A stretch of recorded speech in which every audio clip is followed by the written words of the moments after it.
नमस्कार मित्रांनो, HSRP संबंधित एक नवीन बातमी आली आहे, एक नवीन अपडेट आली आहे। तर तुम्हाला माहित असेल मित्रांनो, आपण याआधी व्हिडिओ केला होता की HSRP साठी महाराष्ट्रामधील जी शेवटची मुदत होती ती होती 15 ऑगस्ट 2025। तर मित्रांनो, या कारणामुळे भरपूर सारे जण जे होते ते वेबसाईटवरती आपली HSRP बुकिंग करत होते, त्याच्यामुळे वेबसाईट अक्षरशः हँग झाली होती। तर मित्रांनो, तुमच्या सर्वांसाठी आता नवीन एक आनंदाची बातमी आली आहे। आताच 10 मिनिटांपूर्वीची बातमी आहे मित्रांनो।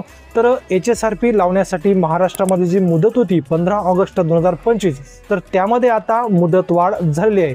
तर आता याची मुदतवाढ होऊन ती झाली आहे मित्रांनो 30 नोव्हेंबर 2025। तर मित्रांनो, नोव्हेंबर एंडिंग पर्यंत तुम्हाला आता ती मुदतवाढ मिळाली। तर मित्रांनो, तुम्ही आता काय करायचं आहे, तर लवकरात लवकर उद्यापासून आपली जी काही HSRP आहे ती बुकिंग करून घ्यायची आहे। तर तुम्हाला माहित असेल मित्रांनो, HSRP नंबर प्लेट कशी बुकिंग करायची या संबंधितले सगळे व्हिडिओ आपण आपल्या YouTube चॅनलवरती टाकले आहेत।